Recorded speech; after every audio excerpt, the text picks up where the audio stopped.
Yes, today time for another nerdy runic book look, and today it is the Norse Sorcery Compendium, Galdor and Runes, and as usual by no other than Lars Magnar Enoksen. So yes, this is a book actually that teaches how you do actually authentic Nordic sorcery. So this is a book that teaches focus on Galdors and runes, of course. And here, one thing that is missing in most books about runes is that they don't teach the Elder Futhark language, which is based on syllables. Here you have an example of bind runes: ha, ga, ga. So like ha means to have and hold, ha means enhances it and having a lot. And of course, ga is a gape, an opening, and ga means, of course, a large opening, and ga is an enormous gaping entrance, and used in is the base of the Galdors, of course. And it also teaches, the word alu, usually says ale and intoxication, but it's actually construction with all, entire, and it's an non-negation, so it actually means all or nothing, which of course is everything. So yes, this and it also gives account actually how the real rune masters drew the runes. So this is an example from the Kragerhult spear shaft. And as you see, they are not drawn as you usually see in books about runes. And this is how the real rune masters define the runes, which might be interesting. And of course, it is the Galdors that are the basic thing. You know how you use your voice to the Galralag structure and to achieve what you want. And yes, it goes through the 8 enigmas. Veistave, Bidya, Skal, Blota, Skal, and so on, which might be interesting if you are interested to learn the runes. And here it explains the basic structure and evolution of the runes. As you see, the F rune has the same with the thorn, and As, of course, changes. Raider is the same.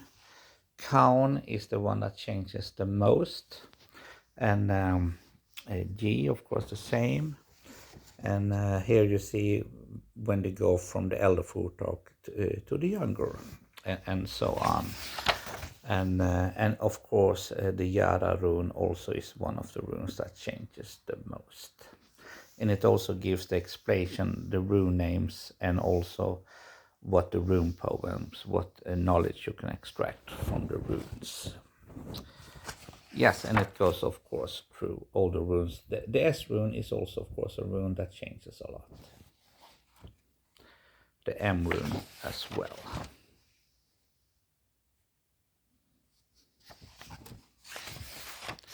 And then, if you want to use Galdors, you can also, of course, use Galdur staves. So this book also teaches how you construct, the way the Galdors, authentic Galdors are constructed, which I believe you won't find in many other books.